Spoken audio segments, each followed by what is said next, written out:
Hello bookworms! Today I'm going to be doing my March wrap-up video. I did not read as many books as I thought that I was going to read in March, and it is largely because The Great Hunt, which is the second book in the Wheel of Time series, took me forever to read, almost the entire month. It's also going to be a little bit of a different wrap-up because there's nothing that is open in New York City, so I don't really have any new New York City favorites for the month, so this is largely going to be bookish stuff and then movies and TV and video games and anime and such that I have watched and played. But as always, I'm going to start off with all of the books that I read this month, so I ended up reading a total of 7 books. The first one being The Great Hunt by Robert Jordan, which, as I said, is the second book in the Wheel of Time series. I also read The Deck of Omens by Christine Lynn Herman. This is the second book and the conclusion to the Devouring Grey duology. Then I just really needed like a comforting read, so I ended up picking up Teen Titans Volume 1 by Jeff Johns. I love Jeff Johns' run on Teen Titans. It is my absolute favorite Teen Titans storyline that I've ever read, and I just wanted something like comfortable and comforting, so I ended up rereading this one because, like I said,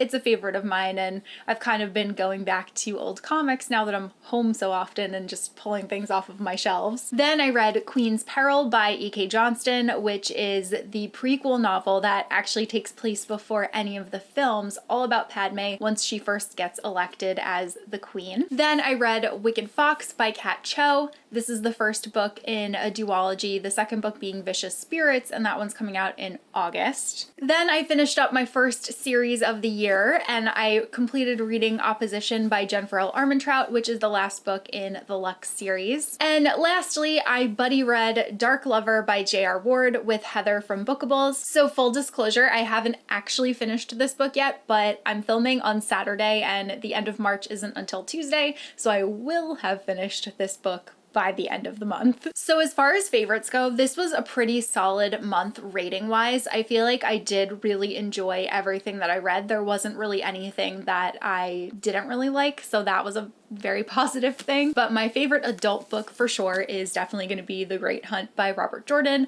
I just really love the world of the Wheel of Time. I find it fascinating. I really have fallen for the characters. I'm really interested in each of their storylines, and I'm so excited to see how the world's going to continue to expand because I have so many books left to go. Crazy things have happened. The stakes are pretty high, and the next book is The Dragon Reborn. It sounds like that could be a finale, but as I know, there are 15 books, so there's still quite a lot of story to go after that one. This starts off as a very Lord of the Rings kind of series. It's definitely a very dense fantasy, but I highly recommend giving it a shot. It's so worth it in my opinion. I really enjoyed the first book, I really enjoyed the second book, and I'm very eager to start the third one, though I am going to take a break and I'm not going to read the third one in April because I want to try to read more books in April and then I'll slow down again in May and pick up book 3. And then my favorite YA read of the month was The Deck of Omens by Christine Lynn Herman. This was just such an excellent conclusion to the series. I really loved it, and this one felt so much more similar to Stranger Things than the first book. There were some parallels in there that I really enjoyed. I just really loved the characters, so it was exciting to see how things ended for them and the town of Four Paths. I actually already reviewed this one, so I'll leave a link down below to that recent reads video so that you can hear like my full thoughts. And then as far as least favorite read of the month goes, I actually don't have one. There were definitely some books that were standout favorites for this month, but there really wasn't anything at all that I read that I didn't like. If I were going by ratings, my lowest rated books would be Wicked Fox and Opposition. I gave both of these 3.5 stars. However, I really enjoyed both of them. They just weren't higher than that. And then for best series starter, that's going to be a toss-up between Wicked Fox and Dark Lover. I can't fully answer yet since I haven't actually finished reading Dark Lover, but at this point I have a hunch that I would say Wicked Fox is the better series starter. I really enjoyed the Korean mythology in this one and learning about the culture, and the characters were really fun, and I'm really looking forward to watching a K-drama at some point because I have never actually seen one of those, and I feel like it'll make me appreciate this even more. Dark Lover I am enjoying so far, but the names are very funny and the situations and stuff are a little bit out there. Things that I feel like are supposed to be serious are coming off as kind of funny to me, but I'm enjoying it. And I do feel like I'll continue with the series. My best continuing series would most certainly be The Great Hunt by Robert Jordan. One of the things that I really, really loved about this book is that we got to explore more about the Aes Sedai and get to learn a little bit more about their internal structure and the different colors within their organization, because that's how they're classified. This one I haven't actually reviewed yet, but review will be coming very soon. And then for best romance, I'm gonna actually go with Teen Titans Volume 1. I really love the romance between Superboy and Wonder Girl. It's one of my favorites, and I just pretty much live for all of the panels with the two of them. I also really appreciate the way that their date gets interrupted in this volume, but again, I will review this in full coming soon. Now moving on to Broadway. So I did not actually get to see any Broadway shows this month. I did have tickets to see Little Shop of Horrors at the end of March with Christian Borle and Jeremy Jordan, and I was so excited for it. But unfortunately, with everything going on in New York City, they canceled the performance. They actually canceled everything on Broadway through April 12th, though I would expect that it's probably going to be canceled going a little bit further at this point. So once things resume, Andrew and I definitely will be getting new tickets to a later performance of the show because I think both of us were really excited to see it. Then moving on to movies, with the early digital release of Birds of Prey, I picked that up immediately, and Andrew and I watched it the night that it came out. I was so excited because I'd been really looking forward to this one. I've said in the past, there haven't been too many DC movies that I have really enjoyed. When it comes to the cinematic stuff, I'm definitely more of a Marvel girl. I did really enjoy the Birds of Prey movie. I thought it was done really well. It was definitely on the more violent side, which is very fitting for Harley Quinn's character, but I really enjoyed the team up of everyone that was in it. I was so excited to see Huntress on screen, although the way they interpreted her character was very different than I picture from having read Huntress comics in the past. It was also cool to see Cassandra Cain, so knowing that we're maybe going to get like a Batgirl movie, that would be super awesome. And even just seeing Renee Montoya, I was like, oh, I love her from like the Gotham City Central comics. So all of that was just so exciting for me, and I felt like there were so many Easter eggs and stuff that I really appreciated. Oh my god, of course, I just forgot to mention Black Canary too.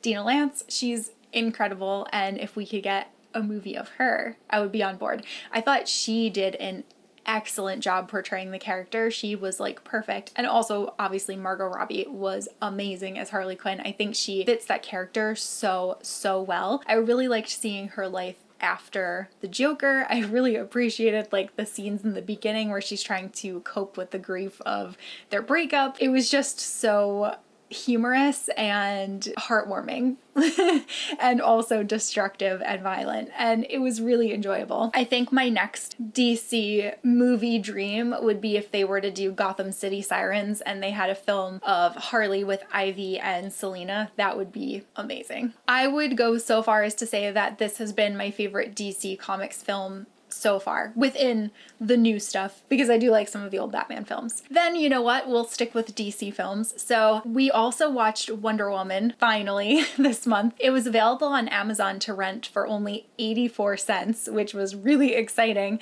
So I obviously got that immediately. I feel ashamed that it took me so long to finally see Wonder Woman because it was such an exciting release, and to have like a female superhero in a movie is such a big deal. But Wonder Woman has never been one of my favorite superheroes, so I think that was partially why I wasn't so excited for it. I did really enjoy it. I thought Gal Gadot did an excellent job as Wonder Woman. I thought that her scenes in the human world where she just totally does not comprehend the way that anything works were really funny, and I think that Gal did an excellent job being Diana and portraying the not understanding why people are doing like bad things. I also really liked Chris Pine. I thought he did an excellent job, and I thought that the story of the movie was really good, but I didn't love some of the changes that they made to Diana's backstory. I get why they did it, but it wasn't my favorite direction. But overall, I really enjoyed it. And I did think that the movie was really beautiful, especially like the beginning when they're on Themyscira. It's just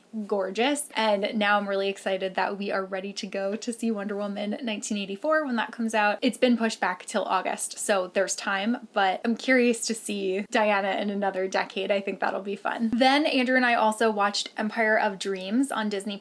So this is a documentary all about the making of the original trilogy of the Star Wars films. So A New Hope, Empire Strikes Back, and Return of the Jedi. This was such an emotional and enjoyable experience for me because, I mean, both Andrew and I are very connected to the Star Wars films. So to get all of the behind the scenes with all of the actors and all of their commentary about their experience filming and how George Lucas was this guy that never thought anything was good enough, and they all were making this movie and thinking this is so weird, what are we doing here, not knowing that it was going to turn into the success that it is today. And also just learning about how George was really intelligent when he was making all of the deals with the studio because he wanted to hold on to the merchandising rights, which at that point in film history didn't really mean anything, but now merchandising is such a huge part of the movie industry, and the fact that George owned everything for Star Wars was so smart on his part, and he was so passionate about everything, and it was cool to see his thoughts behind the scenes. And I especially loved all of the little snippets with Anthony Daniels, who plays C-3PO, and obviously Carrie Fisher. Anytime that she's on screen, I pretty much just cry now. So and it was funny hearing George talk about how Harrison Ford really wanted Han to be the one to die in the movies. Just everything. It was so enjoyable and comforting, and it's a documentary that I would 100% watch again. It was also really cool to learn about how the movie all came together and the new technology that they developed to make starships look like they were in space and exploding, and just the impact of the music that John Williams created. Everything really came together very well, even though when they first started it didn't seem like it was going to. It was just great. It was really, if you like Star Wars at all, I would highly recommend watching Empire of Dreams. Then of course we also watched Frozen 2, which was released early on Disney+.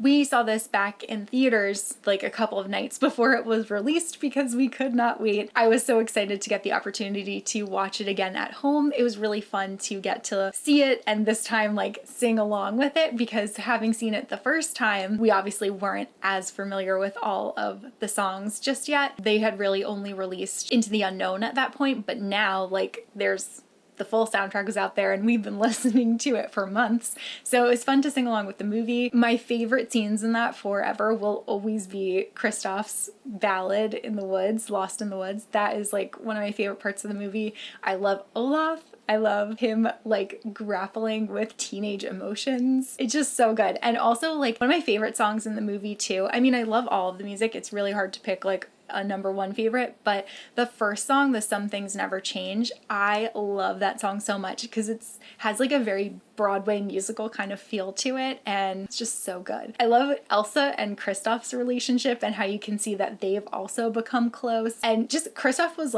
my favorite part of this movie. He was so funny and I just love him so much. So still love Frozen 2. And then a real throwback. So on Netflix, we checked out Pokemon Evolution Mewtwo Strikes Back, which was a remade and remastered the original film. The animation of the humans was a little bit horrifying. It was definitely a very okay movie. There were some things that were incredibly drawn out, but it was really fun to see some of the other things. Some of the Pokemon were so cute, and just seeing them run in the wilds was really exciting. And also just fan favorite characters from the original anime and stuff. That was exciting, though again, the human animation was weird, and the ending really dragged on for a bit, and that seemed a little bit unnecessary. It was enjoyable for what it was, but it definitely isn't something that you should go out of your way to see. Then on to television. So with everything going on, Andrew and I both just wanted something familiar and comforting, so we ended up rewatching Over the Garden Wall, which is my favorite animated TV series of all time. It's so quick. We watched the entire thing in one night. It's only 10 episodes, and each episode is about 10 minutes long, and it's on Hulu, so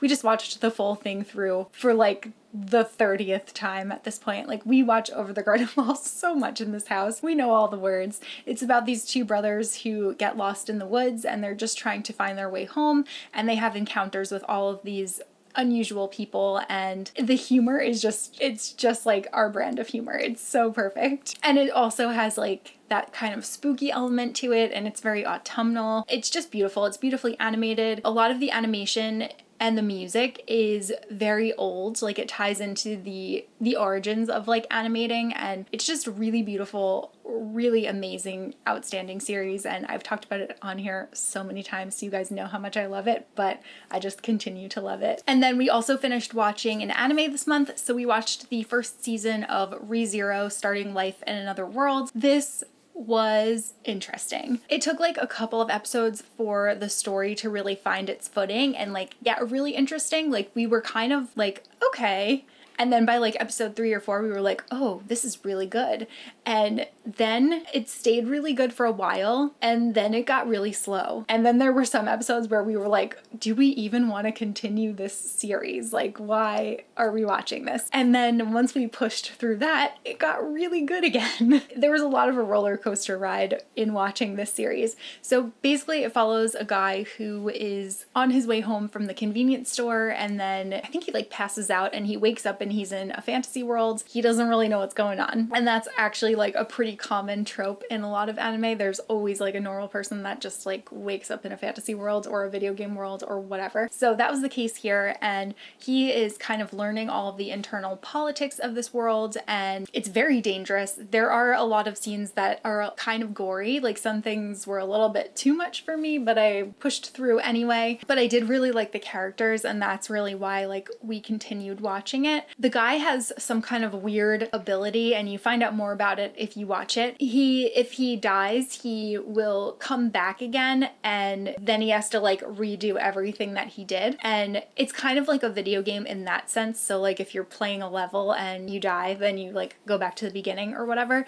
But then there are maybe certain save points throughout it, so sometimes he can come back a little bit later. I don't want to give too much away, but it was really interesting. There's a second season that's going to be coming out. It was supposed to come out earlier, but it's been pushed back to July now, and we definitely will be continuing with it because it was interesting enough. Then video games. Andrew and I finally finished playing Luigi's Mansion 3. That was my most anticipated Nintendo game of last year, and it totally delivered. It was so great. Again, it has that like really fun spooky element. So we have Luigi, Peach, and Toad. I'm trying to remember if there's anyone else with them. I think it's just them in the beginning. They get like this mysterious invitation to go to this hotel, and when they get there, the hotel is overrun with ghosts, and Mario and Peach get captured, and it's up to Luigi and Gooigi to get rid of all the ghosts and to save everyone from King Boo. It was such an excellent story, and it was so much fun, and we beat it with the highest tier ranking that you can possibly get because we got all of the money. I'm very thorough when we play Nintendo games. It was a blast. Like, I really liked all of the different floors. They all had different themes. So there was like